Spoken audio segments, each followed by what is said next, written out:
মুক্তিযোদ্ধাদের অপমান করার রাইট তাদের নাই, কিন্তু তারা দেখছে মুক্তিযোদ্ধা জাতির জনককে অপমান করে মুক্তি এবং স্বঘোষিতভাবে স্লোগান দেয় তুমি কে আমি কে রাজাকার রাজাকার। এটা ঘৃণ্য জঘন্য ব্যাপার।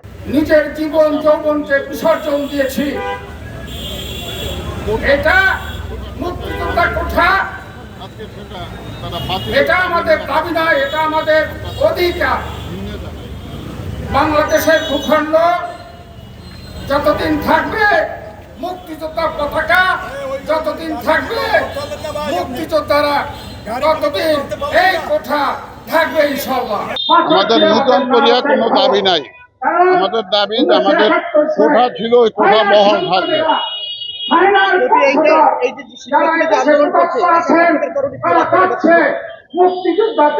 আমাদের করণীয় সরকারের কাছে আবেদন জানানো, আমরা এই বুড়া বয়সের রাস্তায় নামতে পারবো না, আমাদের কাছে আর্মস নাই।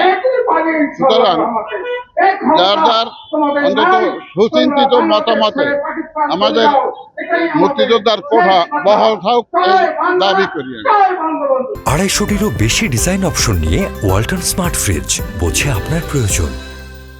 বর্তমানে স্টুডেন্টরা তারা কোটা বাতিলের জন্য বা কোটা সংস্কারের জন্য আন্দোলন করছে, এটা গণতান্ত্রিক অধিকার, তারা এটা করতে পারে, কিন্তু সেই কোটা সংস্কার এবং আন্দোলনের নাম করে মুক্তিযোদ্ধাদের অপমান করার রাইট তাদের নাই, কিন্তু তারা দেখছে মুক্তিযোদ্ধা জাতির জনককে অপমান করে মুক্তি এবং স্বঘোষিতভাবে স্লোগান দেয় তুমি কে আমি কে রাজাকার রাজাকার। এটা ঘৃণ্য জঘন্য ব্যাপার। তাহলে যে স্বঘোষিতভাবে নিজেকে বলে রাজাকার, ডেফিনেটলি তাকে বিচারের আওতায় আনতে হবে, কারণ সে তখন স্বাধীনতার বিপক্ষে কথা বলে, গণতন্ত্রের বিপক্ষে কথা বলে, স্বাধীন সরকারের বিপক্ষে কথা বলে। সুতরাং তাদের বিরুদ্ধে আমরা সোচ্চারভাবে আমাদের সম্মান অক্ষুণ্ণ রাখার জন্য আমরা এখানে দাঁড়িয়েছি এবং টোটাল জাতিকে যে তারা একটা ভুল মেসেজ দিচ্ছে সেটা যাতে সঠিক মেসেজটা আমরা দিতে পারি আমাদের বক্তব্যের মধ্য দিয়ে, আমাদের প্রতিবাদের মধ্য দিয়ে সেই সঠিক বক্তব্যটা আমরা এখানে